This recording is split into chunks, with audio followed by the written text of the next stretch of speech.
যুবভারতী কাণ্ডে ক্রীড়ামন্ত্রীর পদ থেকে অরূপ বিশ্বাসের পদত্যাগ, ইস্তফা দিতে চেয়ে মুখ্যমন্ত্রীকে চিঠি, আপাতত অব্যাহতি দিয়ে মমতার হাতে ক্রীড়া দফতর। মেসি দর্শনে বেনজির বিশৃঙ্খলা, রাজীব কুমার বিধাননগরের সিপিকে রাজ্য সরকারের শোকজ জবাব তলব, বিধাননগরের ডিসিপি অনিশ সরকারকে সাসপেন্ড। বিশৃঙ্খলায় কারা দায়ী? সিটে চর আইপিএস। কিভাবে ডিজির তদন্তে অধস্তন পুলিশ কর্তারা? প্রশ্ন বিরোধীদের। রাজধর্ম পালন করছেন মুখ্যমন্ত্রী, পাল্টা কুণাল।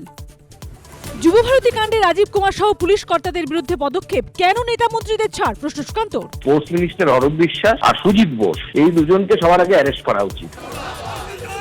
খসড়া তালিকা প্রকাশ হতেই ফের সিইও দফতরে তৃণমূলপন্থী বিএলওদের বিক্ষোভ, ব্যারিকেডে আটকালো পুলিশ। শেখ শাহজাহান মামলায় সাক্ষীর গাড়িতে ট্রাকের ধাক্কা, এফআইআর এ নাম থাকা নজরুল গ্রেফতার। ফলো করা ইকো গাড়িতে কে ছিলেন জানতে চায় পুলিশ।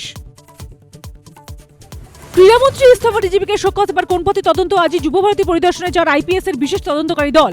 আইভাস ভার্সেস রাজধর্ম, মেসি কাণ্ড নিয়ে তপ্ত রাজনীতি। ঘণ্টাখানেক সঙ্গে সময় রাত ৮টা।